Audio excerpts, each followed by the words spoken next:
Before I get into the main topic at hand, which is reviewing WWE Battleground and talking about what they did to set up the stage for SummerSlam coming up in a few weeks, I want to go ahead and talk about some things that make me really excited as a wrestling fan. Hopefully, plug a few things, and maybe we'll go check them out. Who knows? I recommend checking them out anyway because I'm really excited for these things that are upcoming. Obviously, if you're a WWE fan, there's a real good chance you already know about NXT. Their next NXT special is going to be the night before SummerSlam. That has been announced, and it's going to be in Brooklyn. So I'm expecting that to be a really cool show. The main event is set to be Finn Balor versus Kevin Owens for the NXT title. I'm sure it'll be great. Their first match the week of WrestleMania was great. Their second match in Japan was great. So I'm expecting this one to be a nice, fully rounded out trilogy, and I expect it to be great. It's going to be awesome.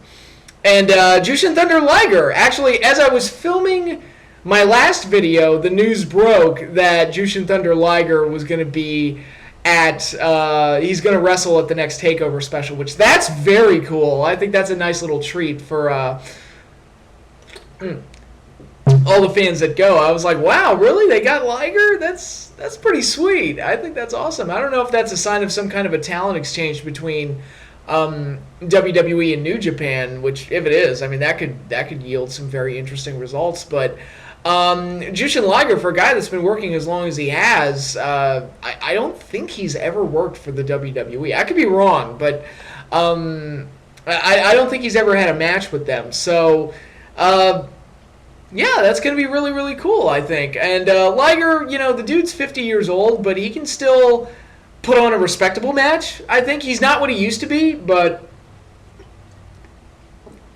he's still pretty solid, so depending on who he works with, it could be a really good match. Who knows? They might put him up with Joe as a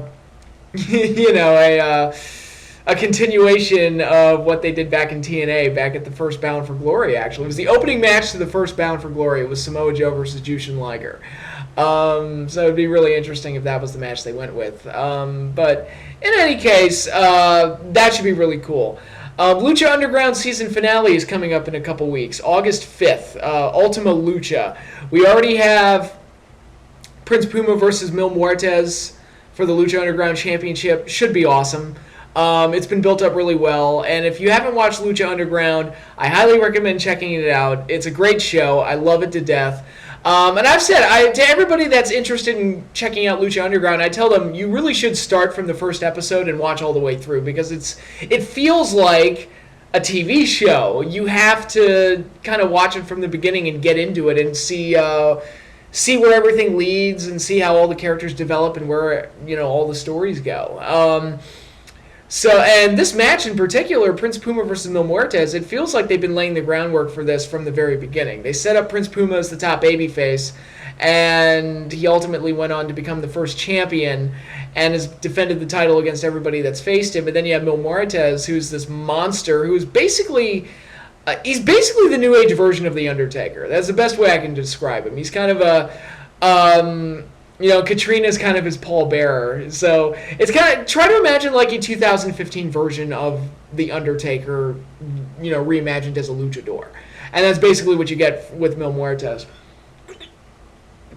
And he's awesome. And he's one of the few guys in wrestling that is pushed as a monster and is believably a monster. They don't, do a whole lot to really sully that image. And if he does lose a match or anything like that, which is rare, they'll more than make up for it later on. So he's looking pretty invincible, especially since he came back. He was off the show for about a month following one of the big matches, which I don't want to... I've already reviewed it in one of my videos, but again, if you haven't seen the show, start with episode 1 and watch all the way through. But since he's been back, he's done nothing but tear people up left and right. So... it looks like Puma and Muertes, it looks like they're going to tear it down at Ultima Lucha. I'm really excited for that match. You're getting Johnny Mundo versus Alberto El Patron. That's John Morrison and Alberto Del Rio for you WWE fans out there who might be wondering where they ended up. I think that match is going to be great. They had one match earlier on this year that was terrific. And since then, we've had the build-up with Johnny Mundo throwing Alberto through the window and doing that whole thing, and Mundo turning heel. And Alberto was gone for a few weeks, and then he came back and cost Mundo the title and all this other stuff. Going back and forth. So I expect this match to be absolutely amazing as well.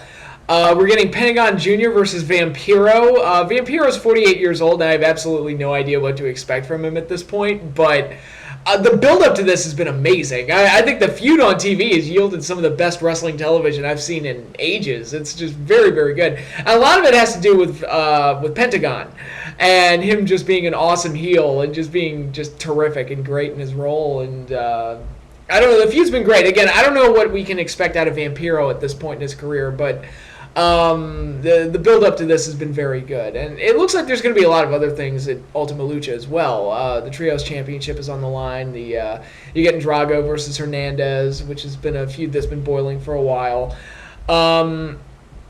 Excuse me. I expect the payoff to the Aztec Medallion storyline, because right now the owner, Dario Cueto, is having the wrestlers compete for the 7 Aztec medallions, and he says the winners of the 7 medallions are going to get a chance at immortality, whatever that means. Nobody really knows, unless you've read the spoilers, but I've been avoiding spoilers like crazy.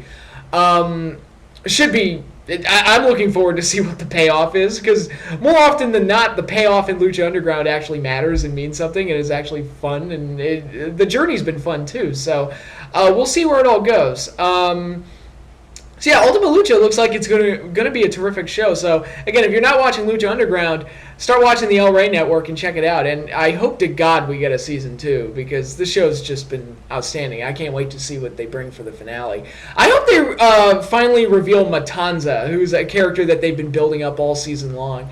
Because I'm really curious to see who's playing him. I actually read an article that listed possibilities of who could be playing him. One of the names they threw out there was the Great Khali. I highly doubt it's going to be Khali, but that would kind of suck if it was. But although I'm sure if they got Khali for their show, I'm sure Lucha Underground could present him in a way that would make him seem better than the WWE did. Because Great Khali, it's really funny. He's one of those guys that has a great look and is a believable monster just based on appearances. And I feel like if he'd been booked correctly for a lengthy period of time, he might have been okay. Again, talent-wise, there's not a whole lot to do there, but he's so big and massive, I think you could book him in a way that he would work.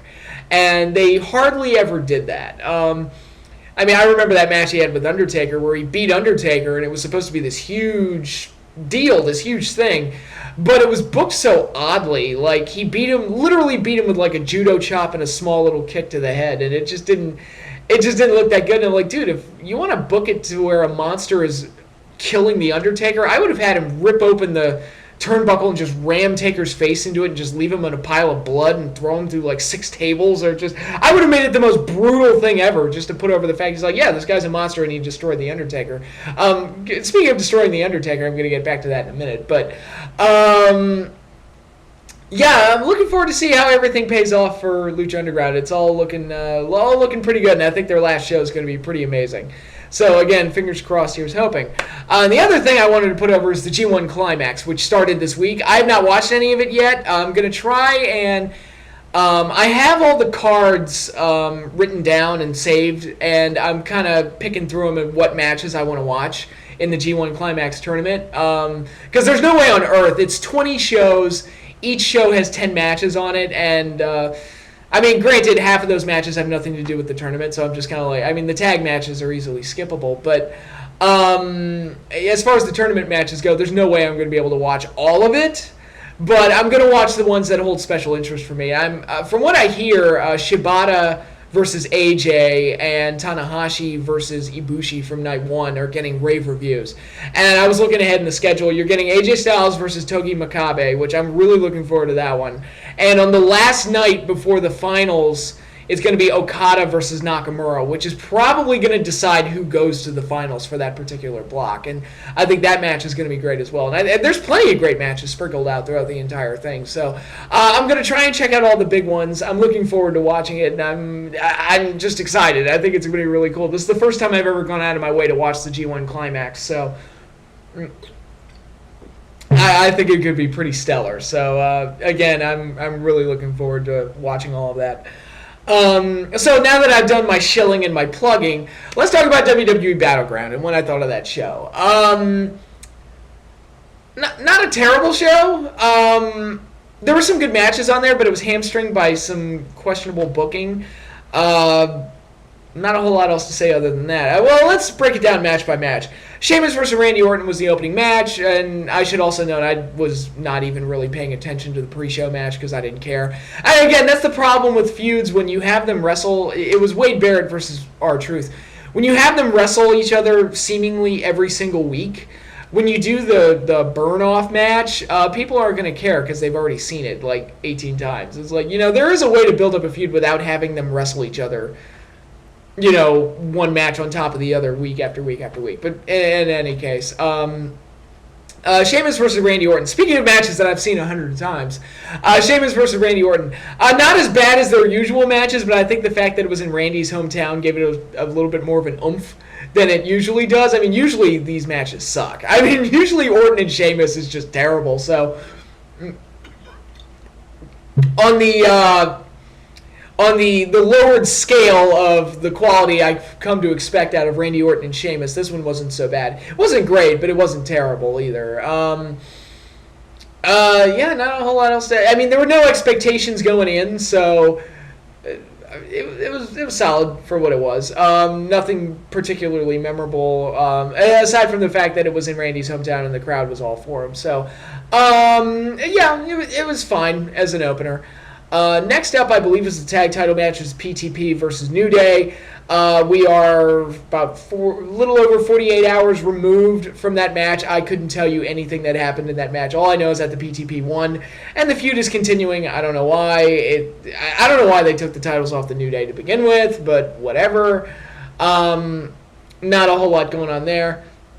Then the third match, I believe, was Roman versus Bray Wyatt, which started off slow and clunky, got better as the match progressed, was heating up, and then they did kind of a dumb ending that I wasn't a fan of. Well, it basically confirmed what I've been saying since they did it. And not that I'm brilliant or anything, but it's just a lot of people said this. But when they split up the Wyatt family, there was clearly no plan or purpose behind it. They just did it just to do it, and it's like, oh, well, let's see if we can make Luke Harper into a star. Let's see if we can do something with Eric Rowan. But they didn't really have a plan in place, so both guys just kind of floundered.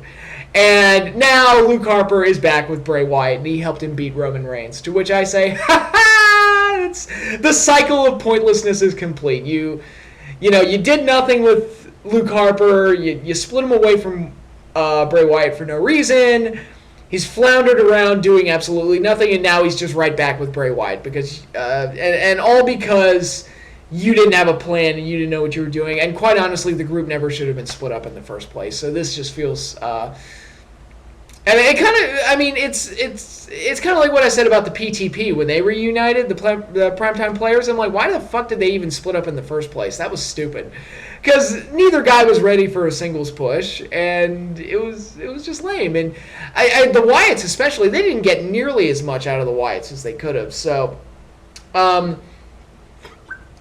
so when they put Luke Harper back with Bray, I just kind of groaned. I'm like, yeah. It's like, let's put that group back together that we never should have split up in the first place. It's almost like WWE's admitting that they fucked up on that one. But, I mean, I guess the match was all right. I just, like I said, it started off a little slow and clunky and got better as it progressed. There's not really much else to say other than that. It does feel like,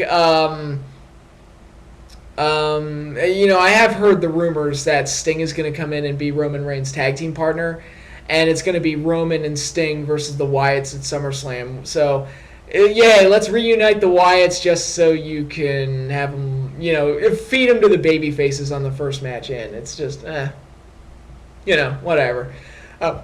Excuse me, I guess Sting will finally win a match in the WWE if they do that, although he'll need a WWE guy to help him do it. But, yeah, whatever. I'm not really sure what to think about that. But I believe the next match after that was the Divas 3-Way. It was Charlotte representing her team of Paige and Becky, Sasha Banks representing her team with Naomi and Tamino, and they're called Team Bad, I believe, Beautiful and Dangerous.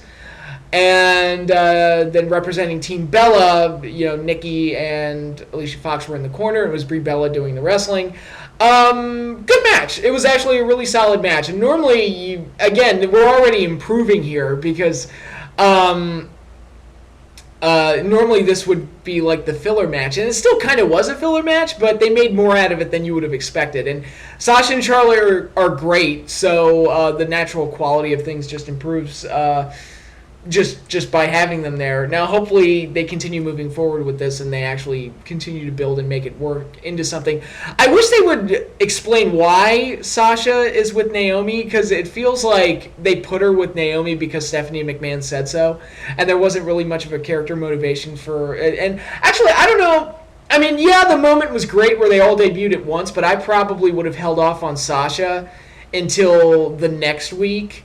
Like, have Paige come out with Charlotte and Becky, the girls that finally joined her to help her, and then they beat up the Bellas, and then maybe the next week or a week later or something like that, Naomi and Tamina come out with Sasha to even the odds, and then you have three-woman teams. Again, I know that the Diva segment last week got a lot of people talking, really felt like a big moment.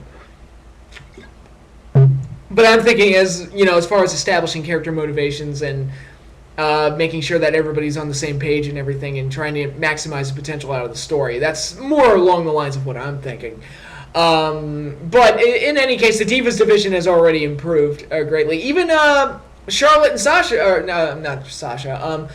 Charlotte and Brie the next night on Raw, and there was also a tag match. It was Becky and Paige versus Sasha and I think it was Naomi for her team. Yeah, the NXT girls are actually undefeated, which is funny. That's it's nice that they're booking them strong and everything. But already it's we're seeing improvement. It's not completely there yet, but they've got the fans hooked. The fans are interested.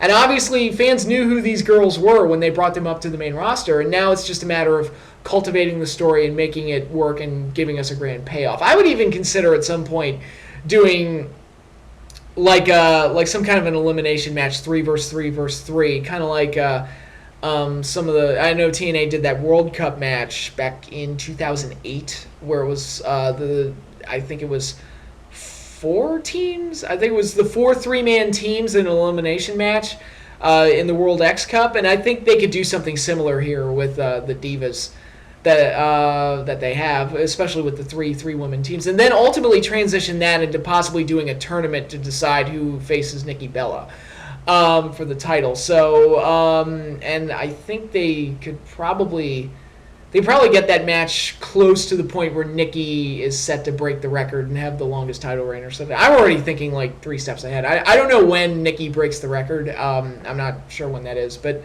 in any case, there's some things there for them to play with and to make work, and they could get a couple of big matches out of it. So, excuse me. So I did enjoy the 3-way. I thought that was a good match. I did enjoy that. Then after that, I believe was it Cena and Owens? Yeah, it was John Cena and Kevin Owens. This is the problem with doing so many matches one on top of the other, is that they all start to look the same after a while. And this one, it's like you get to that point where, okay, Owens hits that twisting superplex of his. I know he's not going to win with it because he hasn't beat Cena with it yet, so why is he going to do it now?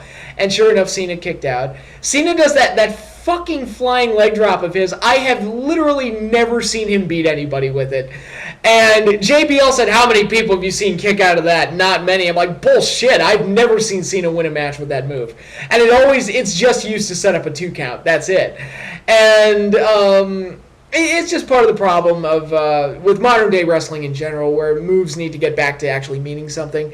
And if you're going to go for a pin attempt after you hit a move every single time, it should probably end a match once in a while, so that when somebody does kick out of it, it actually carries some weight. I mean, and maybe I'm already shitting on Undertaker a little too soon, but the tombstone doesn't mean shit. Because everybody kicks out of it now, so who cares? But I'll get into Undertaker in a little bit. But This match had that problem with it, but they did change things up a little bit by having Owens mock Cena and kind of steal some of his stuff. That was kind of funny. And him, like, randomly going after Michael Cole and just start running him down, that was so random and funny that I kind of enjoyed that. But other than that, it looked exactly the same as the other matches they had. And again, this is part of the problem of having the matches so soon after each other. They all start to look the same after a while. It's kind of like, take Bret Hart and Mr. Perfect from SummerSlam 91, and then take their King of the Ring 93 match. Watch them both back to back. They look very similar. Like, they used a lot of the same spots in both matches, and both matches look very similar. The reason Bret and Perfect kind of got away with it is because the King of the Ring match was almost 2 years after the fact. So, and this is before the age of the internet and DVD and the WWE network, where I didn't have immediate access to all these matches. So, it was kind of like, oh, cool, I haven't seen Bret and Perfect in almost 2 years. And here, they put on a match that was very similar, but they kind of got away with it for that very reason. But now, we live on the network, and I can, in the age of the network, and I can watch the Cena-Owens matches anytime I want, so long as I'm subscribed to the network. Excuse me. And you've had them wrestle each other, one pay-per-view after another. You just boom, boom, boom, boom, boom, knock those things out there.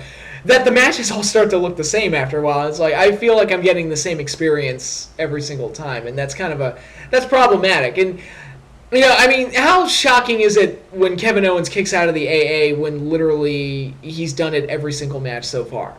And Cena acts like he's shocked every single time, and the announcers act shocked every single time, and it's like, it's, who cares? I mean, you've already let that cat out of the box, it's kind of, one of my all-time favorite matches is Undertaker versus Kane at WrestleMania 14. In that match, Undertaker had to hit 3 tombstones on Kane to get the win. Try to imagine their first rematch a month later, which was the Inferno match, which had no pins in it, so this point's really moot. But try to imagine that it was a regular match, like the WrestleMania match was. Try to imagine you just did this WrestleMania match, Kane kicked out of 2 tombstones and almost a third. Then you get to the match in April, he kicks out of the first tombstone and everybody tries to act shocked again. It's like, well, no, he just did it in the last match, so it's really not that shocking. And you kind of get what I'm saying there? And the Cena-Owens matches are kind of having that same problem where it's like, it's really not that shocking that Owens kicked out of the AA, and it's really not that shocking that Cena kicked out of the pop-up powerbomb. The only near fall that really got me, where I was like, holy shit, really, was when Owens kicked out of the Super AA off the turnbuckle. That was the only one that was legitimately shocking, and I thought, because Cena's been using all these new moves lately, which even those are getting, like, being rendered useless because he never beats anybody with it. But, the springboard stunner and the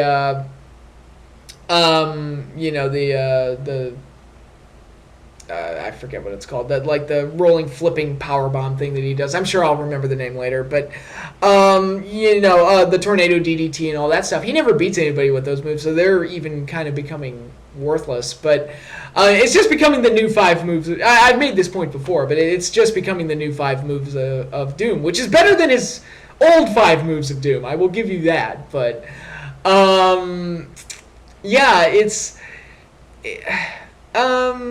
so anyway, when Owens kicked out of the Super AA, I thought that Cena was going to break out some new move to beat him. It's like, well, he's going to have to really, really dig deep and come up with something new and spectacular to beat Owens.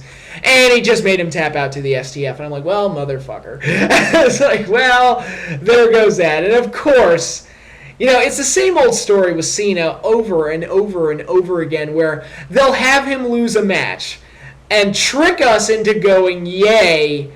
But then they follow it up by having Cena win 45 matches in a row to make up for the fact that he lost one. And it's annoying. It's really annoying.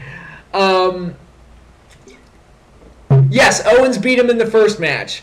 And then Cena turned right around and beat him twice because it needs to balance out that way to where Cena still comes out on top and is better than everybody. Bray Wyatt, he loses at WrestleMania to Cena. Then he Then he beats him in a cage match under absurd and ridiculous circumstances. And then Cena beats him pretty much every time after that. Rusev beats... That one, I mean, the Rusev one was obvious. I called that one fucking step for step, where I'm like, Rusev's going to win the first one, Cena's going to beat him at Mania, and then Cena will beat him at every other turn every time they face each other after that. And that's pretty much exactly how it played out.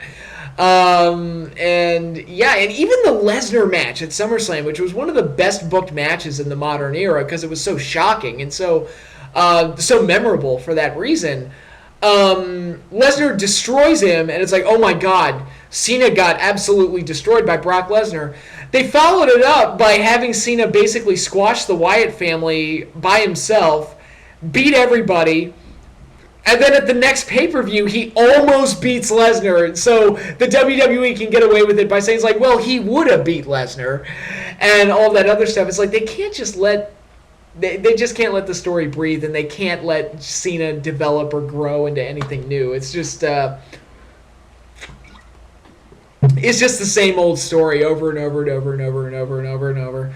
And over and over and over and over and over and over and over again. I sound like I'm being really harsh on this match. It was not a bad match. It was a good match. I just feel like it's kind of like that joke from DBZ Abridged with Frieza talking about Vegeta talking about the legend of the Super Saiyan, and Frieza goes, I feel like we've been here before. Have we been here before? And that's pretty much what this match was. Like, yeah, I feel like I've been here before. So anyway, Cena wins, LOL. Then I believe after that was the Big Show and Miz stuff, which was pointless. Didn't care. And then we got the main event, which, I didn't like this. This was probably the most disappointing match I've seen in a while. I thought Rollins being this sneaky, devious, weasel shit heel would be just a natural thing with Lesnar constantly chasing him and ultimately getting his hands on him and brutalizing him. I thought they were going to do something really cool with that, but it was pretty much paint by numbers, where Lesnar just suplexes him 45 times, and then they do the finish, which I'll get into that in a minute. There wasn't really a whole lot of interesting things that they did with it. The only thing they did was when Seth ran away into the crowd and Lesnar hurtled over the barricade to go get him, and that was the one thing they did that was kind of cool. But other than that, it was pretty much, it was like, all right, that was a...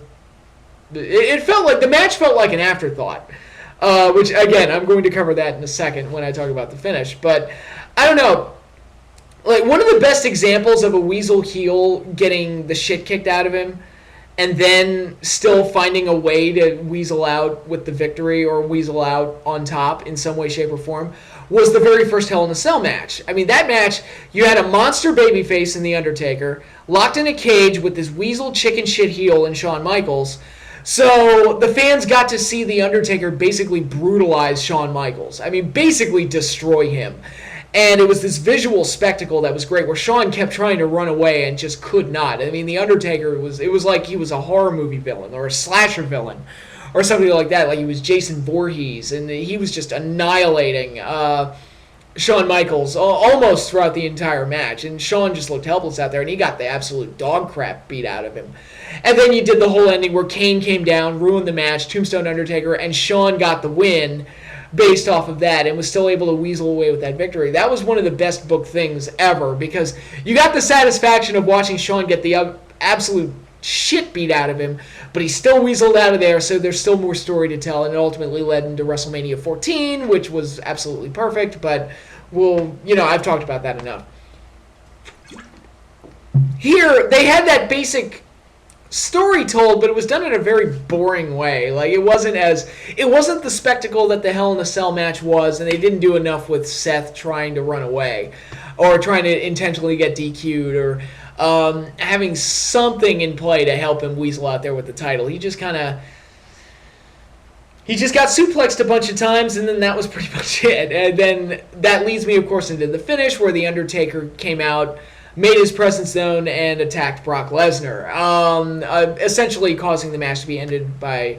We found out the next night the match officially was a disqualification for Brock, which it should be. But again, I'll say the same thing I said for Zayn and Owens, too, at the last TakeOver special. It's like, you're asking us to invest in this main event and you're asking us to care who wins or loses, could you at least give us a finish? Like, could you announce who the winner is? I mean, okay, you did the DQ finish. That's completely fine. I expected a DQ finish because I'm like, Seth is going to find some way to weasel his way out of there, and but they're still going to want to protect Lesnar and keep him a monster. So doing that would probably be the best way to go. But could you at least announce what the finish is so that we know what it is? Because the outcomes are supposed to matter, right? And I care who wins and loses, so I want to know. And that's the second time WWE's done that recently. First one was the NXT show, and then this one. So, yeah, please don't make a habit of that. So Undertaker came back, which leaked a few days before the show took place, so it wasn't exactly a huge surprise to a nerd like me that follows the internet. But obviously the crowd reacted strongly, and they were shocked, and they got their jolly seeing Undertaker come back and everything. And I don't know, I kind of felt like it put Undertaker in the wrong, which I'm sure was not the intention because it's fucking Undertaker, but it kind of put him in the wrong because he basically ruined a main event for his own selfish reasons and because he's a sore loser. And he even basically said it on Raw the next night where it's like, he basically wants to beat up Brock because Brock bragged about beating him at WrestleMania. I'm like, well, yeah, he beat you fair and square. He beat you fair and square. It's not like he cheated you or anything. You got your ass kicked, and he beat you. And so you decide to turn around and ruin a pay-per-view main event just because your butt hurt. And it's like, okay, so you're a sore loser, and you're a bitch. Okay, that's a good way to paint the babyface, the so-called babyface of the story. And I mean, you gotta love that WWE morality because you gotta believe if like. I don't know. It's bizarre. If, let's say Wade Barrett. I don't know. I'm just throwing a name out there. Let's say Rusev or Wade Barrett or somebody like that. Let's say they attacked Brock Lesnar and ruined that main event. He would be painted as the most dastardly asshole on the planet. But because it's Undertaker, it's like, well, he's a legend and he's this, that, and the other. It's like, no. He's kind of within the context of the storyline. He's kind of a douchebag and he's kind of he's like what a petty asshole. It's like let me. Ruin a main event just to get back at the guy that beat me fair and square. It's like, that's classic heel tactic, basically. That's how I see it anyway. In my mind, Brock is completely the babyface in this whole situation. I don't know. Maybe that's just me. He's completely justified. If he murders Undertaker, well, maybe not murder him, but if he destroys Undertaker at SummerSlam, he's fully justified in anything he does to him. Again, the character, speaking within context of the character and the storyline. But, I just felt that was odd because it painted Undertaker as the bad guy. My idea would have been to have Rollins sneak away with the title, whether he gets DQ'd or he tricks Brock into getting himself DQ'd or whatever, like whatever crazy crap they want to do. And Seth runs away, and then Lesnar loses his shit again and starts tearing up the announcers area and, threatens the announcers, and maybe he's going to F5 the referee again and do all that crazy shit. And then Undertaker shows up, because then it's like, okay, now I have to stop Lesnar from destroying everything. So he's at least, justified, and it actually paints him as somewhat of a hero in the whole situation. But, little touches like that make it work better. But,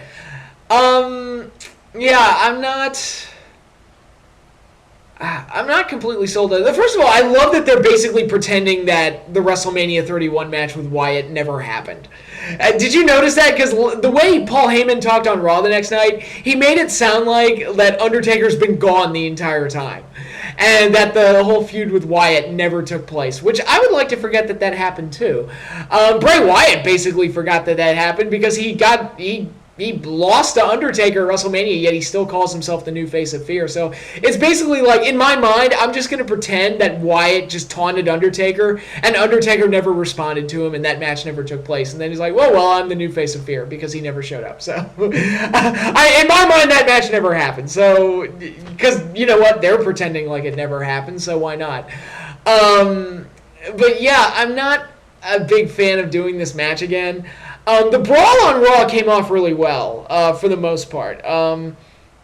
My problem with doing this is that I feel like they're going to give Undertaker his win back. And I feel like that would be a waste of Brock, because they've kept him so well protected. And they've done after screwing him up by having him lose his first match to Cena, and then that feud with Triple H, which, god damn it, I want to forget that ever happened, but I was there live for the match that Triple H won, which was fucking ridiculous. But in any case, they ruined Lesnar initially, and then they fixed him successfully, and part of that was having him in the streak and then destroying John Cena, and then he's just been on a tear where he just feels like he's fucking unbeatable.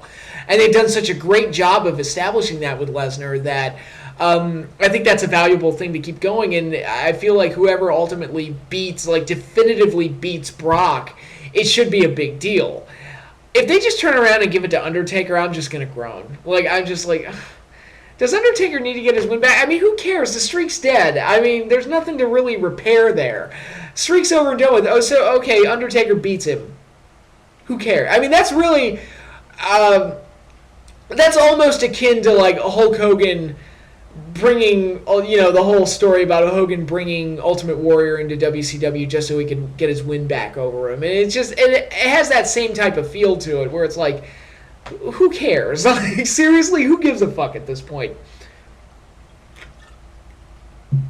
I just don't understand that. And if the talk is that this program is going to be used to set up Undertaker and Sting at WrestleMania, which I find it kind of funny that Undertaker gets to go over Bray to make up for the previous WrestleMania, and then if I'm right or if my fears are correct, he's going to go over Lesnar at SummerSlam. So he gets those two huge wins under his belt heading into the match with Sting. And poor Sting, he loses his first match, and then he'll win a tag match over a group or, like a faction. Again, assuming the Wyatts versus Sting and Roman thing, and maybe Dean Ambrose and somebody else with the Wyatts, because I hear Eric Rowan's injured, but they might add somebody else to the Wyatts. But, he'll lose his first match to Triple H, and then his one win will be in a 6-man tag at a pay-per-view where he has other guys helping him win against a faction that's split up and then just came back together just for the storyline convenience of having this match. Okay, sure. It's funny how that works out like that. But, and then I'm sure Sting will lose at WrestleMania because, whatever. But yeah, Battleground overall, like I said, not a terrible show, but some of the booking was a little wonky. I think my favorite match on the show was the Divas match, actually. I did enjoy that tremendously. And there was nothing about it that really ticked me off, I don't really have anything bad to say about it. It was just a nice, solid match and a good jump-off starting point for this new direction for the Divas division that they're doing. I just hope they have a long-term plan going forward. But yeah, we've got SummerSlam coming up in a few weeks. I forgot to mention this earlier, but this weekend is, this Friday actually, is going to be Death Before Dishonor for Ring of Honor. I mentioned in my last video that I might be able to go to the show because it's going to be in Baltimore, which is about an hour away from me. Turns out I will not be able to make it, unfortunately, but I will watch the show on iPay-per-view. It's just that I couldn't... I figured it out, and between driving over to Baltimore and getting allotting enough time basically to make the trip over there, I would have to leave work at a certain time, and that just wasn't possible. And it's unfortunate, but I won't be able to go to the show, which is a shame. But I will check out the iPay-per-view that night, so I'll have that show review up for you some point, maybe this weekend. We shall see. But yeah, you got Ring of Honor show coming up. You got the G1 Climax tournament. You got NXT TakeOver coming up. You've got Lucha Underground's finale coming up, and we're on the build up to SummerSlam, and hopefully we get something good. I mean, Raw. That main event was really, really weak, and yeah, and it looks like it's gonna be Cena versus Seth. Really. Really? I kind of, Cena, I liked you in the U.S. title picture because you weren't in the main event. And it's just, okay. Okay, it is what it is. But yeah, we'll see how the build-up to SummerSlam goes. But in any case, I'm through this massive video. Got through all the stuff I wanted to talk about. So yeah, got a lot of stuff to look forward to, wrestling fans. So be on the lookout for all of that. But that is all I have for you now. I might have another video up this weekend. Again, I might review Death Before Dishonor, or maybe even talk about the first few shows from the G1 Climax tournament, because I'm going to try and check those out at some point later this week. So, again, hopefully I enjoy that as well. But again, that is all I have for you right now. So until then, I will see you all later.